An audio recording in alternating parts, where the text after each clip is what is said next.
Hi everyone. Welcome to another episode of Unpacking Possibility. I'm your host, Traci Stein, as always. I'm so happy to be here with you. I'm so looking forward to sharing my guest today with you and everything that she has experienced on her journey. By the end of this episode, I think you will have a different perspective and hopefully a more helpful one on life, death, and the afterlife, and so much more.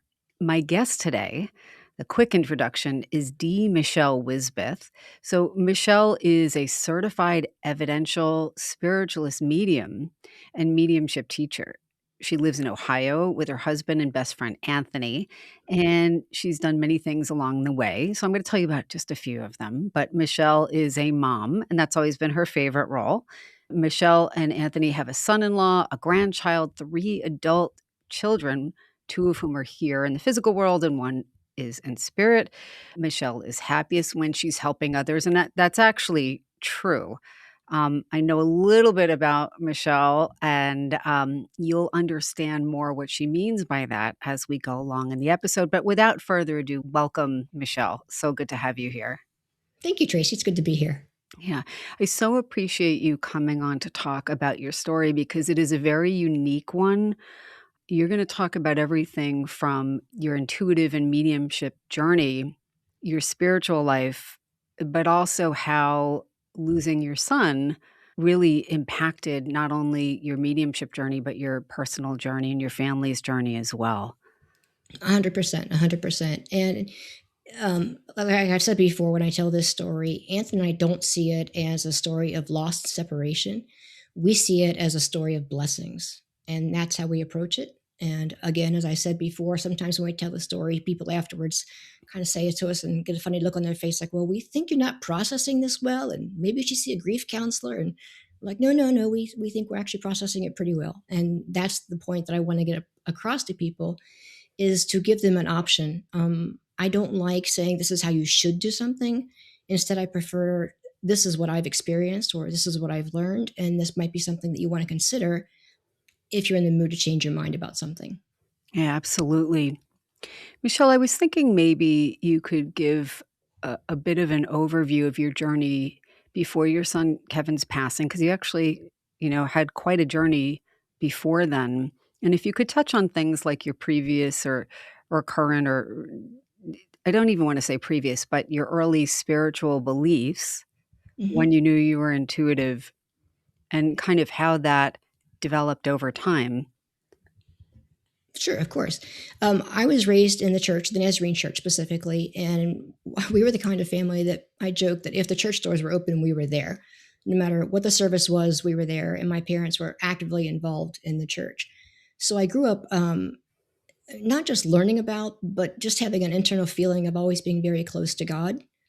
Um, as time went on, I kind of separated a little bit from the Nazarene beliefs and started developing more of my own beliefs, and those really, I suppose, cemented after I found the spiritualist church and started learning more about mediumship and finding more about my own abilities. My first experiences that I remember happened about, I think, the age of 8. And that seems to be the year that I joke that the flower didn't just kind of like open slowly. It just woke up one night and boom, it was all the petals there.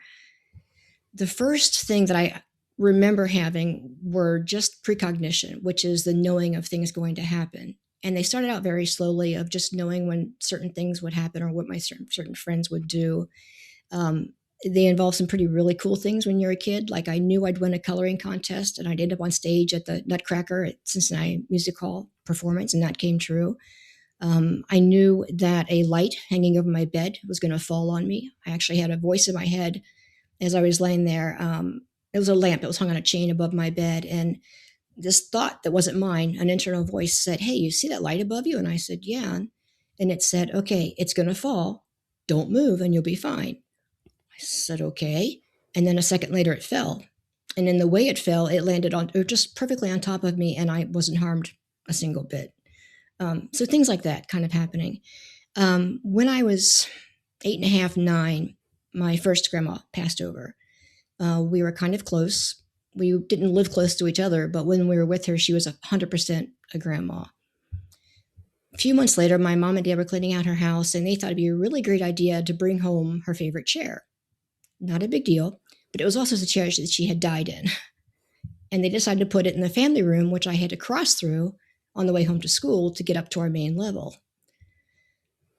I rounded a corner one day, opened the door, and I saw my grandma sitting in the chair. And I remember saying to her, "You're not supposed to be here." And she just kind of smiled, and no evil feeling coming from her. And she said, "How was your day?" And I'm like, "But you're not supposed to be here." And she said, "Why is that?" And I said, "Because you're dead." And she just kind of smiled, and I kind of hugged the wall and walked past her. And that went on for, I guess, like a week solid. You would see her when you would come home from school, and you had Yeah. to cross through this family room where this chair is, and you would see your grandmother looking like a pretty solid person? Yeah. And she was about 5 feet away. I mean, if I wanted to, I could have gone over and touched her. I didn't want to. Okay, you were Like a I said, little afraid? I was very afraid at that point in time. And so I think like on the fifth or sixth day, I just basically said to her, again, I repeated that you're not supposed to be here. And then I said, you're making me feel bad, or I'm scared, or something to that effect. And then she never appeared again. As a grown up, if I could go back and talk to that little Michelle, I'd, explain things and tell her it's quite all right. Michelle, can I So, ask a question before you, just because I wanna set the stage here? So, I'm not familiar with the Nazarene faith, mhm. so I if you could just explain a little bit about what that is, and, how they would approach the idea of spirit communication or contact after somebody's passed, because I think that might be relevant. I mean, Yeah, of course, of course. The Nazarene actually originally branched off from the Methodist Church a while back because they thought the Methodists were becoming, at that point, too lax in their views. Um, my parents happily didn't follow exactly everything that the Nazarene believed in some of their strictness, but their general idea toward mediumship was it was forbidden. It was the work of the devil. It was not something that was appreciated or should even be approached or talked about. Um, so could Go you ahead. talk I'm sorry, could you talk to anybody? I'm bursting with questions, I'm gonna try and Yeah. restrain No, myself. go ahead, please. Was there any, and there are reasons beyond this conversation why I'm asking, but, was there anyone you could talk to? No, not at the church for sure. Okay. And as I was having this experience, you hear so many other people, whether it's mediumship or strange experiences, especially when you're a kid. Well, I just thought it was normal. I just thought everybody could see auras, or everybody was having weird dreams and new things would come true. I didn't find out until later on that my mom actually had some gifts. Again, because of the way that she was raised, she didn't deny them. She respected them and honored them when they told her things, but she also didn't openly talk about them. When I started mentioning things when I was a kid and later on about the stuff that I was feeling, happily, my mom was a fantastic mom. She never dismissed me or poo pooed me away or, chastised me or punished me, but she never really encouraged it either. I think, again, because of just her belief system. Thank you. I was just Yeah. so curious because I can understand the fear that you would feel as a young child, and, it's thank God you were able to talk to your mother, because if you weren't, I think your fear would have just intensified, or your Yeah. confusion about whether this is okay or not. Yeah. So thank you for clarifying that. Of course. Of course. So life kind of progressed. And again, I would get knowings about different things along the way. A few more really, really cool ones that if we had more time, I'd definitely go into. Um, the Kevin story, as I like to call it, starts. Kevin is your son. I'm sorry, Kevin is my That's okay. son. Yes, yes, we have three children. Nick is the oldest, and then Kevin, and then our daughter Samantha. When I was pregnant with our first child, with Nick, my grandfather, I was his favorite granddaughter because he was girl crazy, and I was the first granddaughter, came to me in a dream and let me know that the baby I was carrying was going to be a boy. And then he also told me that I would have three other children. I said that was fantastic. And then somewhere else along the pregnancy, I got the knowing, again, that precognition that I was going to have three children for sure, and that one of them would pass in their sleep. So every time one of them was born, typical mom, you start watching their little tiny newborn baby chest and you make sure they're going up and down like they should for the first month or so. And then, after about a year old, you kind of back off a little bit.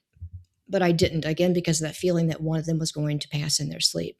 And I wasn't giving a time frame. It was just that it would happen. About the time our youngest was a year old, I kind of let that go. They all made it past that dangerous first birthday. It's all cool. And back at that time, the awareness of SIDS and crib death was really coming to the forefront about, positioning and things like that. So I kind of chalked it up to that having a reason for my anxiety. And it died down for a while. About, I don't know, maybe 14, 15 years later, our sons were teenagers, and they're practically 2 years apart. And they both came to us independently and said that they didn't think that they were going to live to see 30. And to them, it wasn't like they weren't being dramatic about it or worried about it. They just said, hey, this is what I think. And we would ask each one, well, why do you feel that way? Or what made you say that? And our oldest would just kind of, shrug his head and nod and kind of walk away. And Kevin, the younger of the two, but our middle child, would say it was just a feeling. And Kevin's personality, he looked more like his dad, but his personality was closer to mine. And he definitely had gifts of his own that, again, I would love to explore with you at some point. But he was very introspective. He was very insightful about himself. And so I trusted that with him, but at the same time wanted to dismiss the whole fiasco. Yeah. I'm trying to remember. I guess fast forwarding to the biggest detail would be a few months before Kevin passed, I started getting the awareness that I should buy an alarm clock for our bedroom. At that point, we had one alarm clock, and Anthony was still working, so it was on his side of the bed, which made sense because he would be the one who had to, turn it off and things like that. And I was given the image of our room and the sentence, buy a clock. And I started debating it. Oh, we don't need a clock. The clock's working perfectly fine. It's good. I don't need a second clock. It's all good. A few weeks passed and it came back, but this time it came back stronger, and there was a feeling of dread. Like no matter what I did, I needed this clock because something bad was going to happen. And again, I'm like, no, it's fine. I don't need a clock. I don't want a clock. And this kept happening with more frequency, and the feeling kept getting more intense. And I knew at the time what I was doing and why. I thought that if I just didn't follow along, if I didn't go along with buying a clock, that would stop whatever was going to happen.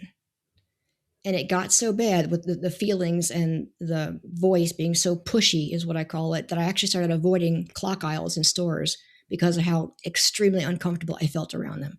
But I still refused to buy a clock. I just thought, no, I can stop everything. I can make whatever does not happen. Despite all of that, despite all the knowings and all the warnings and all the signs along the way, when Kevin did pass, it really took us by surprise. His life was going really, really well. He was a really incredible kid/man. He had a will. He had an emergency savings account. He had almost paid off his student loans and almost paid off his car. He had moved out when he was 18 and then moved back home for a few months in between finding a different place to live. He had only been with us, like I said, about a few months, a couple of months. And he's 29 at this point? He's 29. The day he passed, he was 2 months and 1 day shy of turning 30. And Michelle, before you talk more about what I know you're going to talk about, Kevin had this premonition of his passing before his 30th birthday on multiple occasions. He shared this with you. Is that the case? He did, and thank you for reminding me of that. Yes, several times they would bring it up. Again, both sons. And each time we would say, okay, has it changed in severity? Did you get any more information about it? Any more insight? And they would say, no, it's just, I know I'm not going to live to see 30. And we would say, okay, let us know. Just keep an eye on it and let us know if it changes. And I'm very, very blessed. The story of how I met Anthony is also a wonderful story for another time. Oh, we can tell it this time too. I mean, okay. Yeah, all right. We have plenty of time today. It's a really cool story. So when I was 17, I got a job working at a local amusement park. And that meant that I couldn't always be at church on Sundays. And I felt extremely bad about that because of the way I'd been raised and my relationship with God. And so I decided that at the end of each shift, no matter how tired I was going to go home and read a chapter of the Bible and say my prayers. Sometimes because I had worked so much, I would read the chapter of the Bible and I would get as far as, dear God, and I'd be out. That was my attempt, but I always tried. Somewhere along the way, I heard myself say, and if it isn't too much trouble, show me the man I should marry.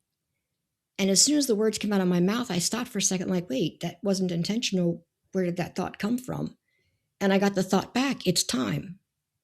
But it was real peaceful. So I said, okay. So every night I would just keep tacking on that same phrase: Dear God, if it isn't too much trouble, please show me the man I should marry. A few months went by, and I was at work, and they announced the employee of the week. And I knew everybody in my department, but I didn't know this name. And they said Anthony Wisbith. And I thought, well, I'll go over and introduce myself and see if he needs help finding things around or whatever. And I walked around the corner, and if you could split a nanosecond into smaller time, the instant that my eyes saw him, there was an audible male voice outside my head saying, "This is the man you've been asking about. This is the man you should marry." And I was head over heels in love. Aw. So it's, again, a really cool story. And how old are you at this point? About 18, 17 or 18. Okay. And then you got married how long after that? 3 years later. I was 20, he was 21. Ah. Yeah, we just celebrated our 41st anniversary. Yeah. Congratulations. Thank you. I So, sorry. go ahead. I'm thinking, you've had, I know we're jumping around a little bit, but, you've had a lifetime of intuitions that you experience as Mhm, sometimes an external voice, sometimes as an internal voice. Is that accurate? mhm. But they're accurate. They're specific and they're accurate. And, Anthony, your husband, seems to have been supportive all along with this thing that in your community is not something that you would be able to broadcast. Uh, yes, on one, kind of on the other. Okay. Anthony 100% supported me from the time we started dating. I started sharing things I was getting, and he 100% supported me. And I joke that God was a perfect matchmaker. He knew exactly the person that we'd be a great fit together. By this point in time, I was stepping away from the church more, again, because I was working on the weekends. Okay. And then as time went on, I went into college and I was gone for a while. And then when Anthony and I got married, he was in the military, so we were all over the country. So Nazarene churches weren't available. So I just started finding whatever other church would fit at that point in time. So I wasn't really anchored into the Nazarene views. I didn't have an external community that I could talk about with everything that was happening. But to me, it didn't matter. I've always felt personally, and I still do, that um, it doesn't matter what religion you take on your walk with God or while you're talking to God. God and the Holy Spirit are always with you. And the religion is the community support you put yourself around here. Um, I'm sorry, I forgot your question if you had one. No, it is. I think I want people to understand as they hear your story because it's a very compelling and it's a powerful story. And I'm going to just be honest. I think a lot of people are saying, because this is the story of knowing that your child is going to pass young, it is a story that they hope never happens to them. Yeah. Because and you were also hoping it would not happen to you, understandably, despite the fact that you are a very religious person and a spiritual person. You have had these experiences and others we haven't even gotten into, where you believe there's something greater than just this physical body and this physical world. Your husband is super supportive. Your kids have a relationship with you where they feel like they can talk to you, including about their own premonitions. So I just kind Mhm. of wanted to set the stage for that because all of that together, that combination, I think was probably the best preparation you could have had for something that clearly no one would choose. But Mhm. given that that is how your lives have unfolded, I feel like you were as well equipped as one could be.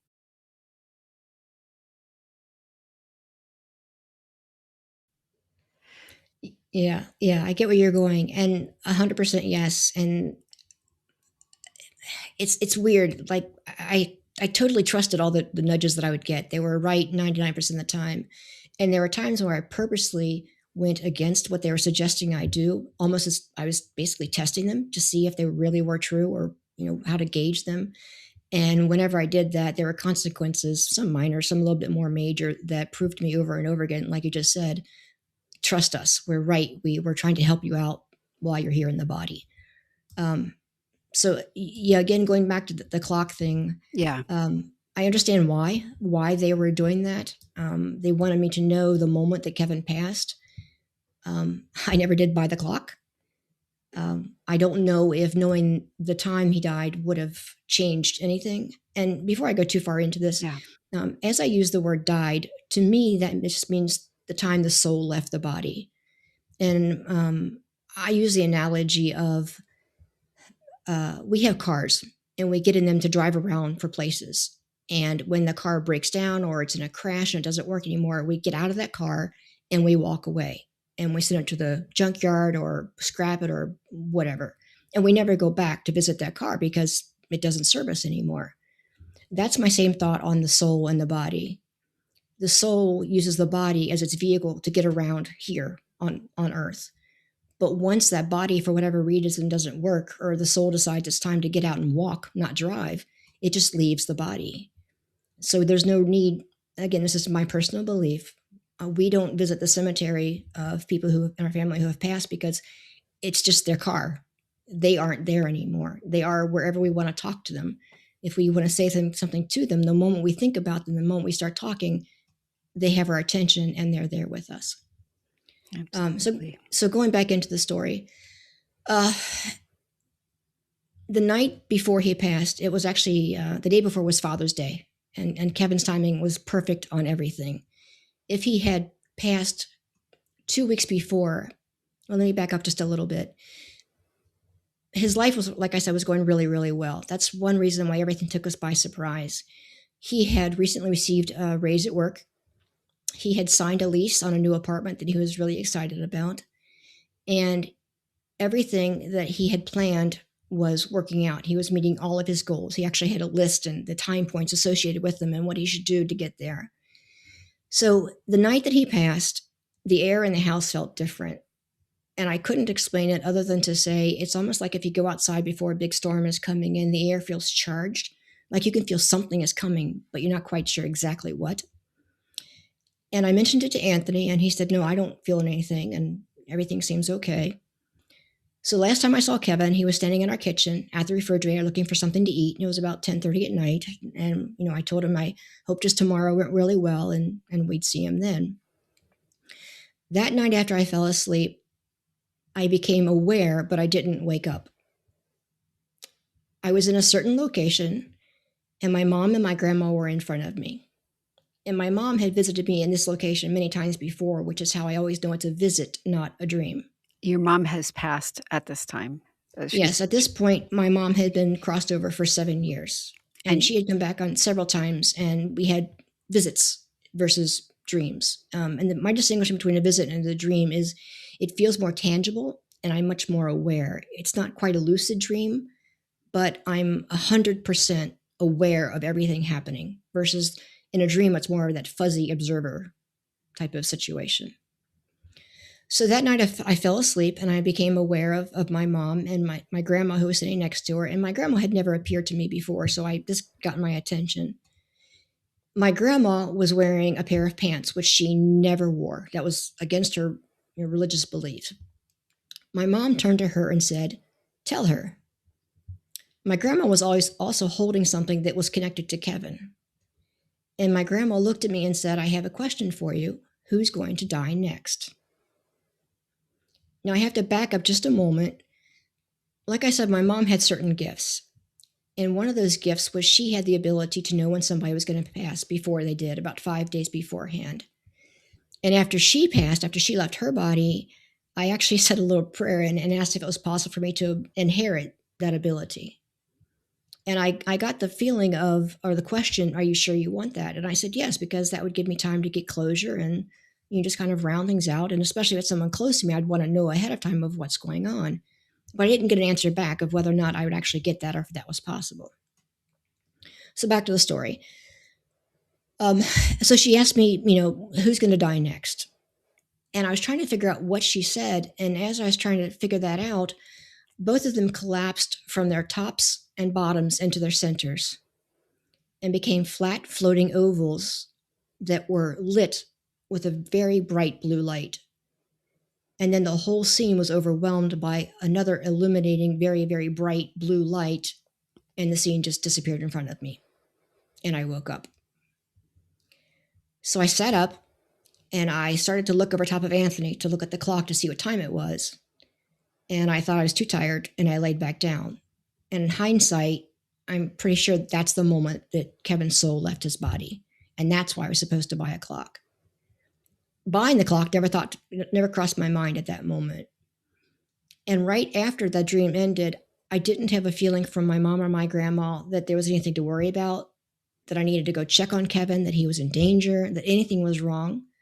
It was just a feeling of peace and facts they were sharing with me. And that's something that I've learned since then is when you get messages from spirits, they come without emotion. They're just the information because humans have the emotions. We're the ones who put the fear and the dread and the worry and the anxiety on top of things. So I went back to sleep, woke up in the morning. As he was getting ready for work, I told Anthony and I would tell Kevin about it and just let him know about it. So Anthony went out through the garage and we saw Kevin's car parked next to Anthony's and we thought, oh, well, I guess he's working from home today, which he would do sometimes.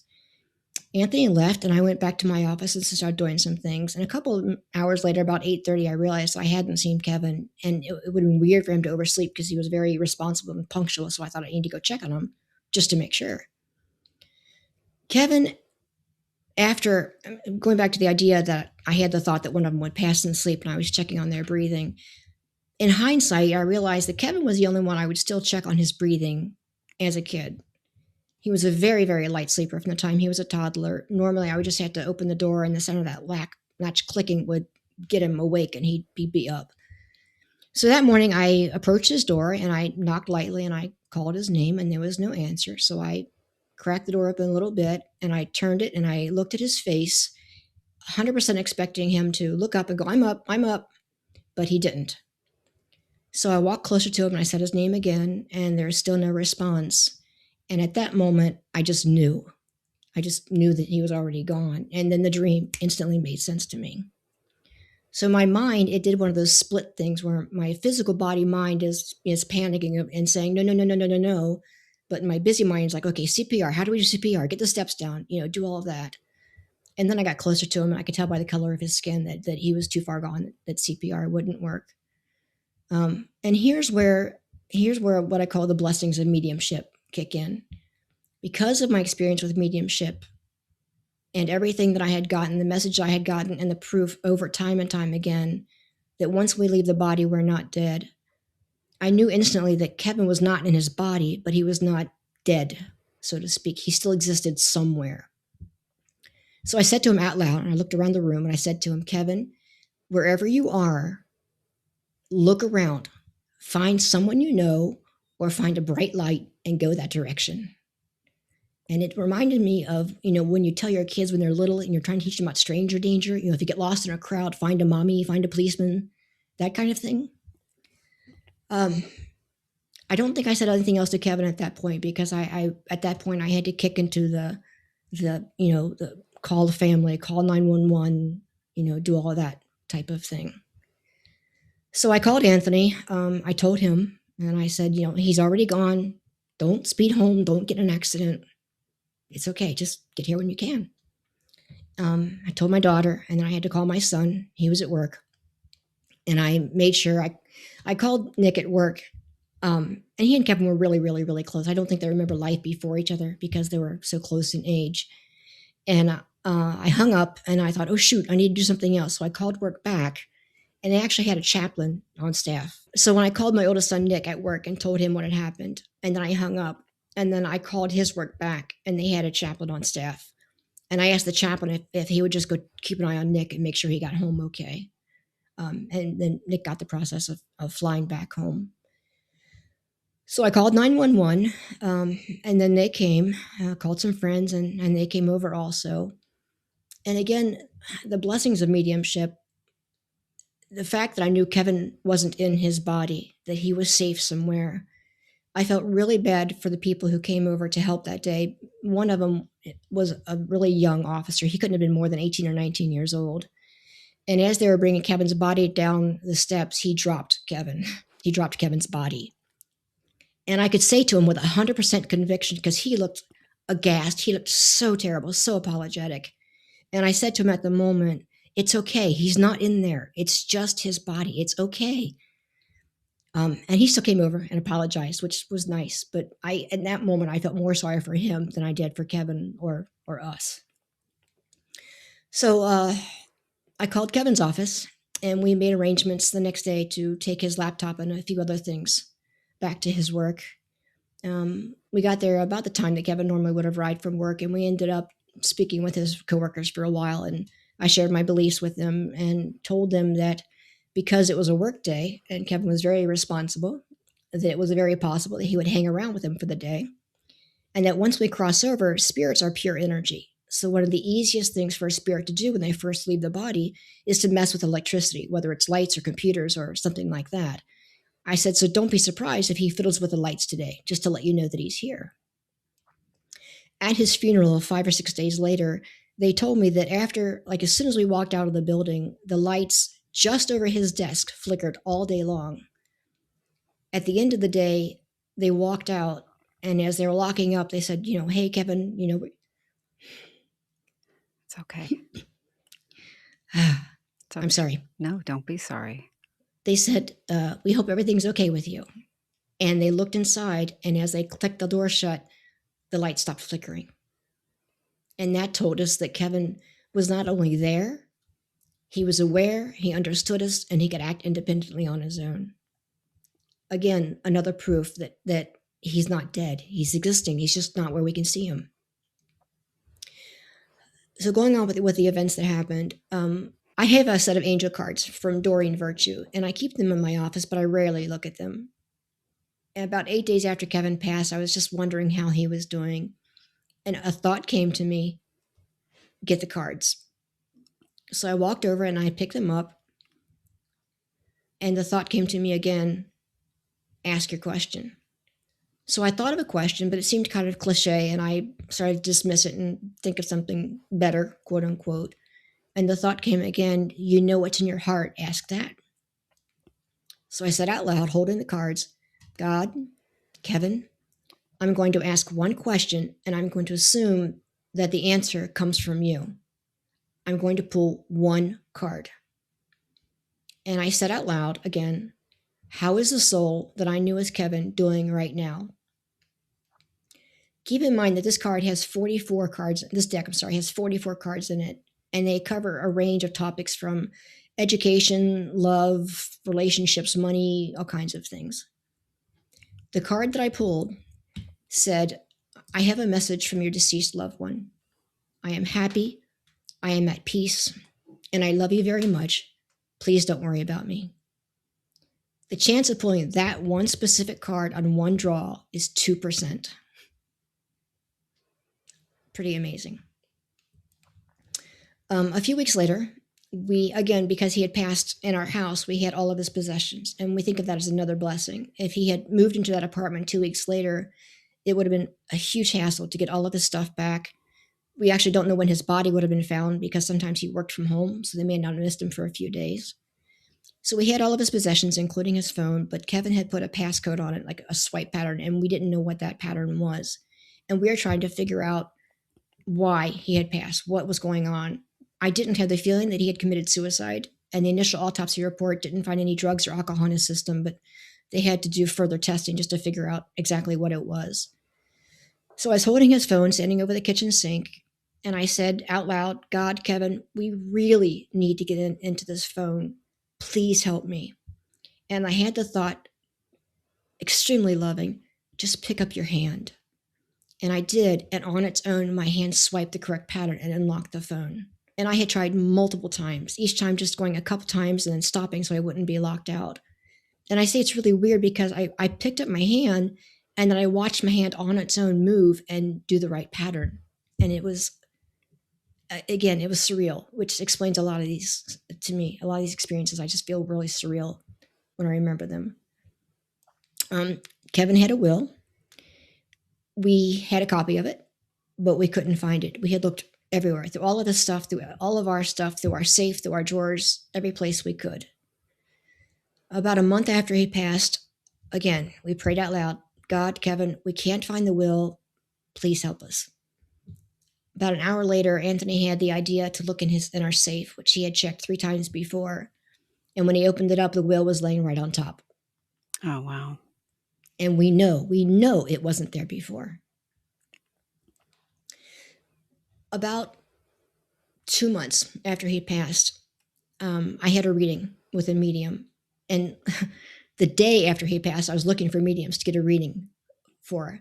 But everybody was either booked or had a waiting list or that kind of thing. And I found a medium who was certified by the Windbridge Institute, who at the time did independent certification and testing of mediums. So I knew that she was really good, quote unquote, and she would be able to really connect with Kevin. So in the reading, we started off, and she asked if there was anybody specific I wanted to talk to. And I said, no, just knowing that if Kevin was going to show up, he would show up. So we got into it, and she started bringing through information that identified Kevin, and I was 99% sure that I knew. And I have to pause this story to go back a little bit. While Kevin was living at the house, while our kids were growing up, we told them that we believe you choose your families. That before you come down to earth, before you are a baby and you come out and you live here, you have a chance to pick your family. And we always thanked them for choosing us. And the other two were just kind of like, yeah, okay, fine, whatever, Mom. But Kevin would always kind of like smile and get a smirk on his face and say, it wasn't my decision. And a few days before he had passed over, I had that same conversation with him. I said, hey, you know what? I really want to thank you for being just a wonderful human being and for choosing us. And again, he said, it wasn't my decision. So going back to the reading. So Nancy the medium brought in a few bits of information, and I was 99% sure it was Kevin. And then she said, there's two things. He's telling me something about his shoes, like don't trip over his shoes or don't trip in his shoes or something like that. She said, I don't understand what that means. What she didn't know was the day after Kevin passed, I found his shoes in his closet, and I picked them up and I was holding them with the idea that one day I might slip into them or put them on because they're just a smidgen bigger than mine and walk around in them. And I asked him, would you mind? Would that be okay with you? So when she said, please don't trip over my shoes, that just let me know that, again, the day after his passing, Kevin heard me, and he was able to reference that as proof that he was there when I said that. The other thing she said was, he's telling me, I chose you. I chose you. Does that make sense to you? And going back to the conversation of, thank you for choosing us. And Kevin's always saying, no, I didn't choose you. It wasn't my decision. Again, proof from a medium who didn't know us, didn't know Kevin, that Kevin was relaying a conversation, a touchback on a conversation that we had. The last really big thing was a request that I made about 2 months after Kevin passed that I didn't know if it would actually happen or not. As a medium again, and as my past experience have shown, I knew that Kevin survived the death of his body. But as a mom, you always want to make 100% sure, not 99.9% sure. We still hadn't had the final coroner's report back yet. Everything, as far as they could tell, was that he was perfectly healthy. He actually had been to his doctor. He passed on a Monday, and he had been to his doctor 2 days before and was given a clean bill of health at his physical. So everything that we were getting so far was just, his body just stopped working. So I found him in the morning. I thought he passed in his sleep, but I just wanted to make sure. So I said a prayer to God and asked if it was possible for me to experience what Kevin did right before his soul left his body. And then I went to sleep. And again, just like with the visit to my mom, my grandma, at some point I became aware, but I didn't wake up. The first thing that I noticed was that my breathing was getting slower. There was more time passing between each time I inhaled. And the logical part of me kind of said, well, hey, shouldn't we be worried about this? And the rest of me was like, no, this is okay. Let it go. And there was this really peaceful feeling about the whole situation. So a few more minutes passed, and my breathing was getting farther and farther apart. But each time I felt more at peace. I knew something was going to happen. I didn't know what it was, but I was 100% okay with whatever it was. A couple minutes more passed, and I had the thought sent to me, or a thought said to me, take a breath. And I replied back, nope, I'm good. A little bit longer passed, and the thought came back a little stronger. You need to take a breath now. And I said, no, no, no, I just want to go a little bit longer and see what happens. A little bit longer, more insistent. Take a breath. And again, no, I'm fine. And almost as soon as I finished that thought came back. The other thought came back stronger. Breathe, almost yelling at me. And that startled me, and that made me take a breath. Again, everything that had happened up to this point with all those answered prayers and all those little miracles were just, I don't want to say proof because we already believed. It was just another indication that Kevin and God and anybody else in spirit was around him and able to reply back and help us. And we count that as a huge blessing. We call it our safety net, because from the moment I found Kevin's body, we weren't worried that he was in a terrible place, or that he was stuck in limbo or gone forever, or it would be 1,000 years before we saw him again. We knew that he was safe. He was surrounded by love. He was surrounded by family members, by his friends that have crossed over, and that everything was going to be okay. Michelle, if I may, and please know this is, if this comes out wrong, I want you to tell me. Yeah. But no, because I believe you that your faith and your personal, spiritual, and mediumistic experiences assured you that Kevin was okay. But I also get that as his mother, who does miss his physical presence and isn't fully privy to life on the other side, Mhm. I think the thing that I think every person has this question about, but are they really okay? Or what really happens? Or how did he, you wanted to know how Kevin felt in his last moments to make sure that he was okay through that process. You know what I'm saying? I personally think that's completely normal and okay to also want that next piece of evidence. Yeah, 100%. And I actually, when I tell this story, as I have several times before, I encourage people to say, I don't think that's true because, or yeah, what about kind of thing. One of the things I get is, well, you had those experiences because you're a medium. Yes, but I have some abilities that I just paid more attention to. But in those moments, I wasn't really a medium. I had put my mediumship on pause 6 years before. I had walked away and wasn't doing a thing with it. I think in that moment, Ant and I were just parents who desperately wanted to know that Kevin was okay. And we reached out to God, the Holy Spirit, whatever belief system you have, knowing we'd get an answer from him. I understand what you're asking. The idea being that I may have imagined those things or No, I no, may have no, interpreted them. that's actually not what I mean at all. Oh, okay. Sorry. Well, let me, the thoughts in my head, so let me go that direction just Okay. for a brief Okay. moment. I 100% understand, and I do not fault people for saying, well, it's possible you imagined that or you interpreted the events wrong. And I can't, everybody is 100% right. I don't 100% know that Kevin is fine, that he's on the other side, that life is good. I can share that after he passed, in the 6 years since then, I've had several readings with mediums who knew nothing about us. I purposely picked people who are in the farthest corners of the world, who are, I'm obviously not on their radar. And they've brought back information about Kevin that they couldn't have known. And it's almost like a cross-referencing. He says the same things over and over in his readings, or he'll touch on the same points, and he'll bring up things that happen here at the house. So if the thought is, I call myself a wet paint medium, and basically just a wet paint personality, which means if I see a sign in wet paint, I almost have to go over and touch it just to make sure it really is wet paint still.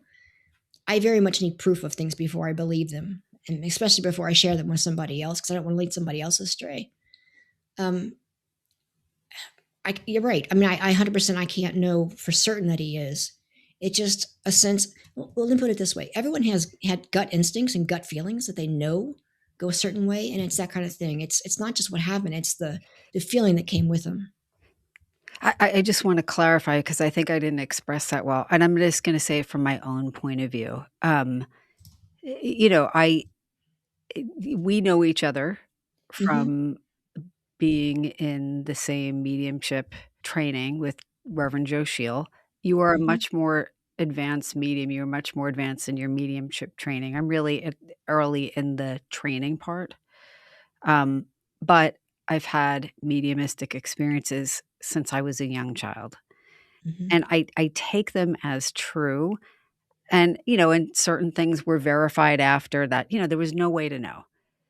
However, even having done some mediumship deliberately and having had these kind of, I call them like drive-by mediumistic experiences since I was very young, when somebody I love passes, I still feel grief. I still, even though I believe and know intellectually that they are fine, Mhm. there is the part of me that longs for that reassurance and confirmation. I just think that's part of our humanity, that when we are missing someone, when we are grieving, when the closer to us that the loss is, I think the more we want that additional confirmation. And I'm just thinking, even having had experiences of specific people after they've passed, there's still times when I'm like, "I would really like to hear from you. I just need to know." And that's all I meant to say, is that I just think it's a normal human desire. Yeah, Yeah. 100%. And it I doesn't mean yeah, that there's not the knowing that you already have. That's not what I mean. yeah, yeah, yeah, I misunderstood you, also, and we did have that. I didn't go into that in the story, but definitely, I have said if you haven't lost a child, our experience, at least my experience, was it's the closest I've ever come to imagining what an actual physical heart attack feels like, because it felt like two things were happening at the same time. It felt like every muscle was being ripped off, torn off of my heart, and my heart was physically, the organ was being torn in half. It was crushing, it was stabbing, it was burning, it was all of that at the same time. I couldn't catch my breath, tears, the grief, all of that processed. Um, it was a year before I could watch any show or movie where a character died. It would be too painful, obviously. Um, we go to Costco, and there's a product called Kevin's, and it's just various things. And I would have to avoid that aisle because I couldn't bother to see his name on the product. And it was weird stuff, like little things like that. So I get it. And yeah, the grief was 100% there. But what saved us from spiraling into depression or divorce or panic, anxiety, anything else like that was our experience with mediumship and our belief system. That again, Kevin just walked away from his body, his soul, his personality, everything still existed, just in a place that we couldn't see. And when we were praying to God and to Kevin for help, we were just asking them to show us what already was, but we just didn't know about or just couldn't see. The truth, the reality was there. We just weren't privy to it at the moment. Absolutely. And, I just want to also make clear for people who are, saying, "Oh, wait a second, you were a medium before," because we didn't really get into that before, but you you were a certified medium before any of this really played out. You had Mhm. been, you'd been, again, just to recap for people who might just be tuning in, or for whom this would be helpful, you'd had intuitive and mediumistic experiences from early on. You're like 8 years old. You get confirmation again and again and again, these things are real. As you get older, you discover a spiritualist church.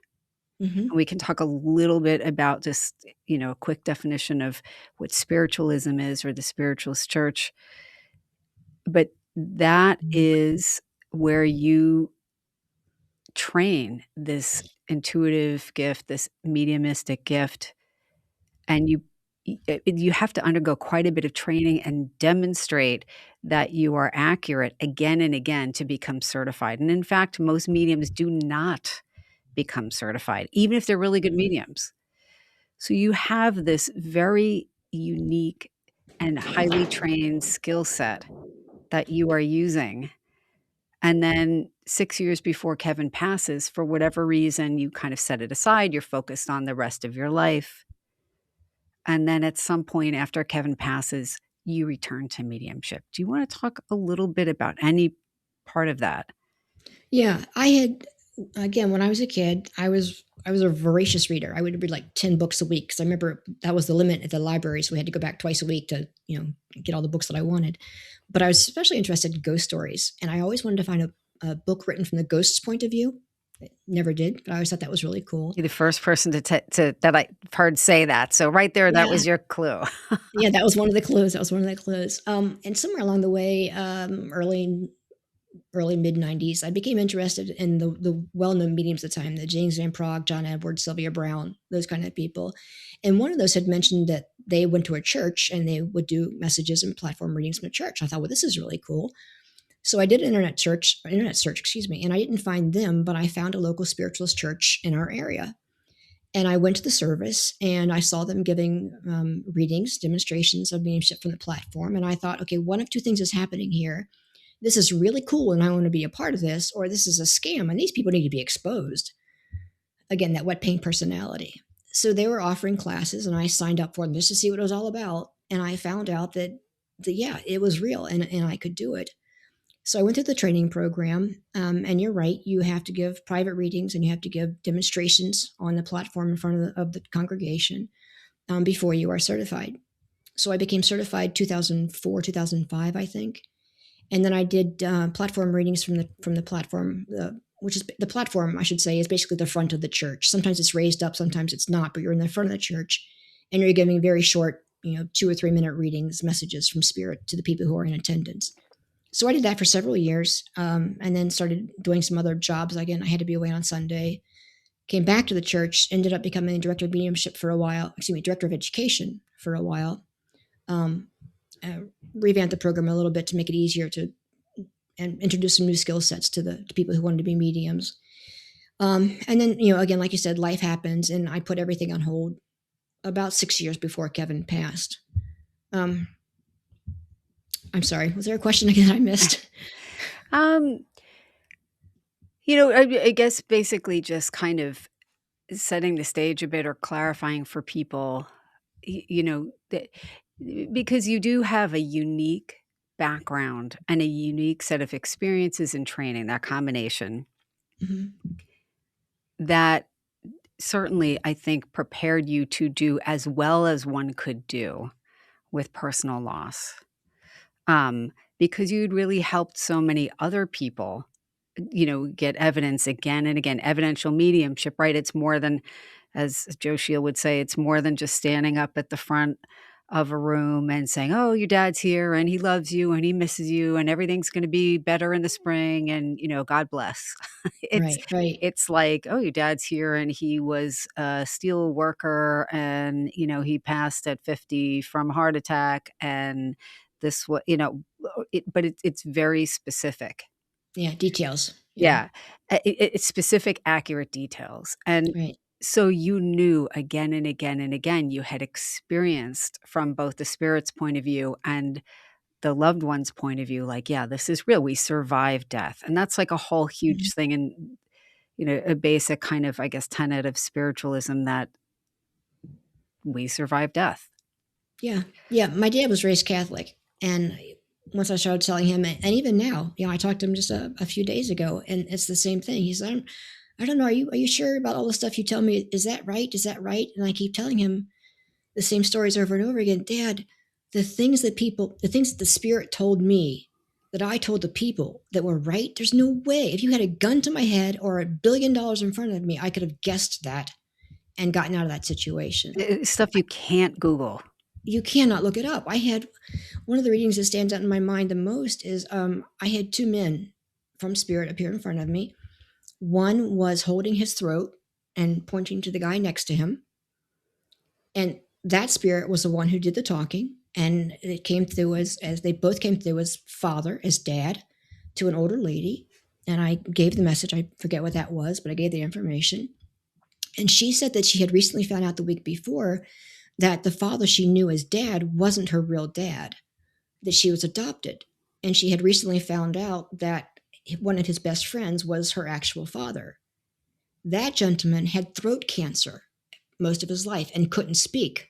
So he was pointing to the guy that I described as he's the one, talk to him.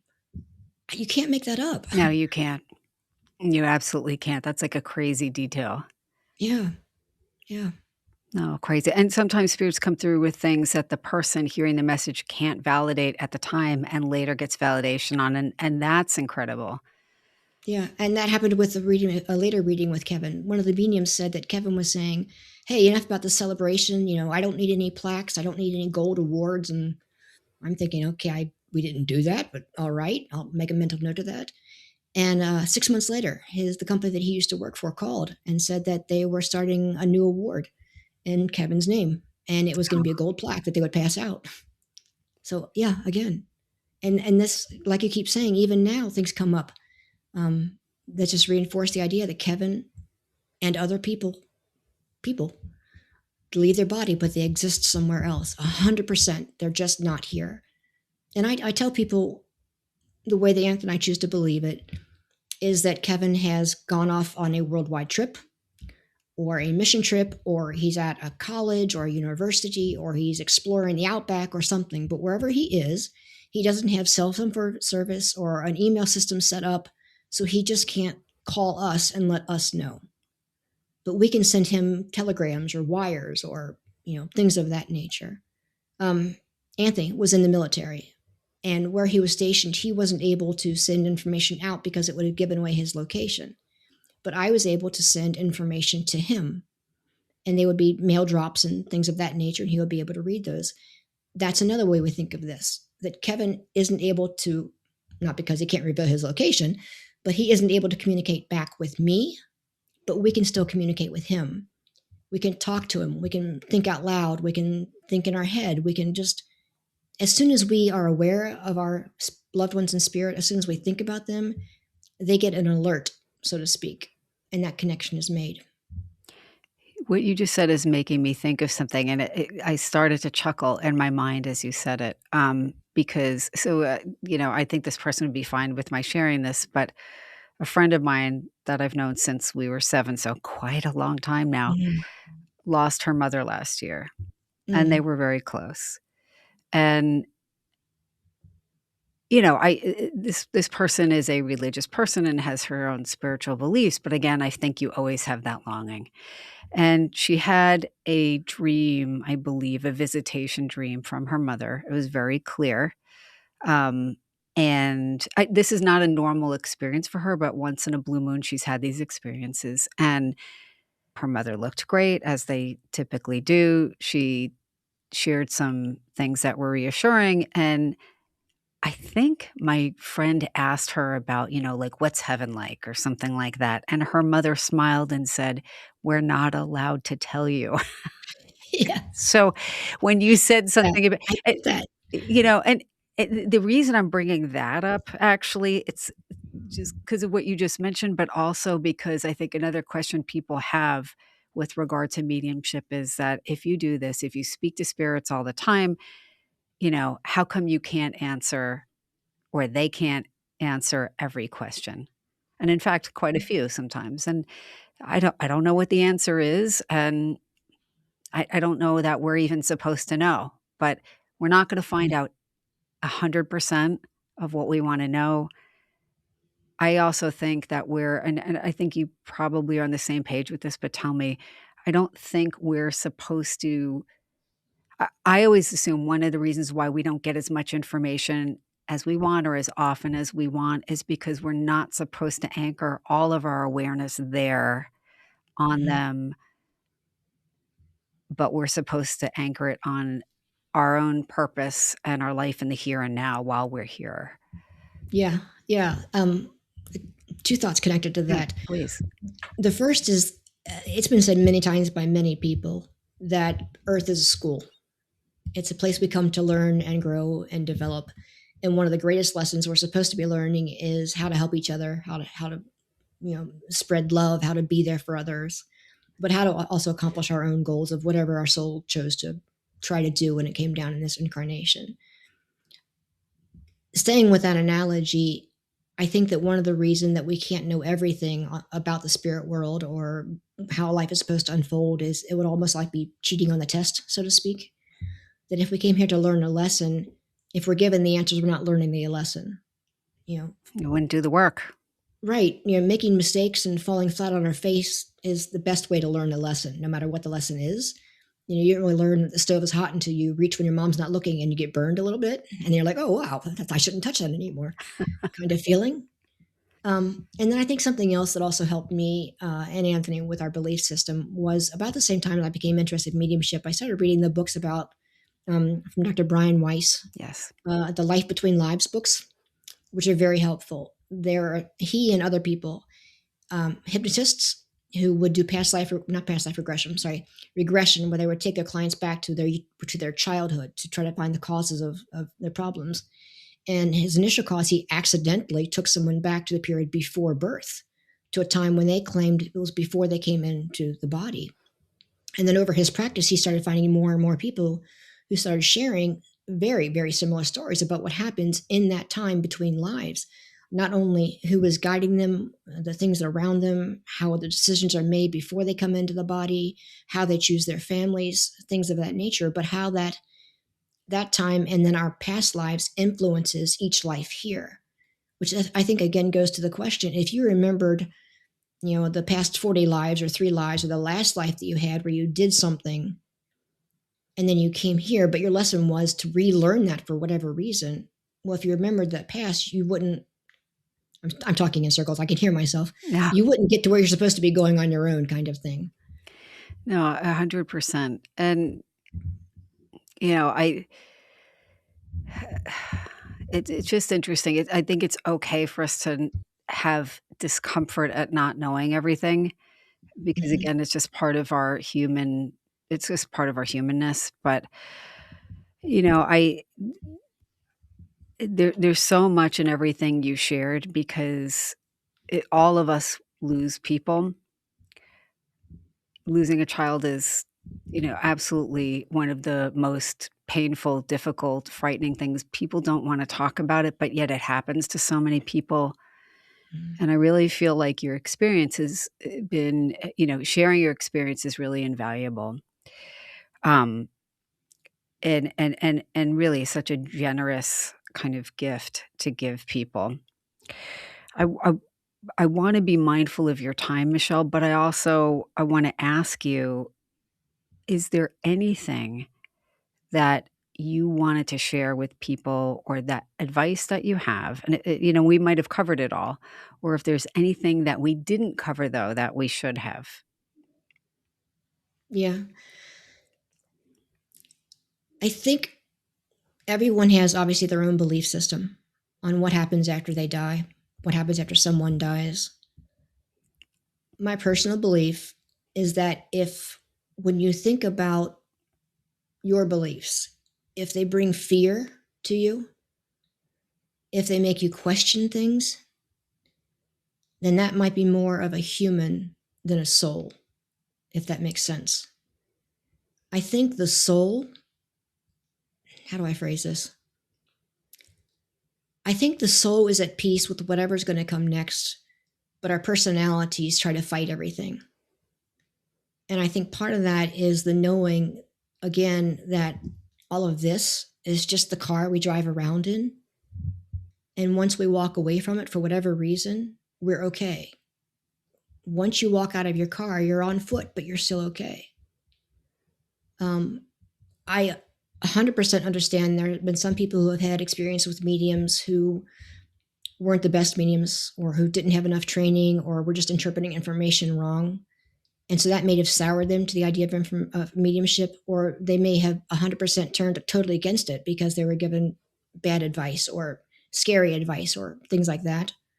Um, the goal of mediumship is not to scare people. The goal of mediumship is just to make those connections, not really to prove but not prove the existence of life after death kind of thing.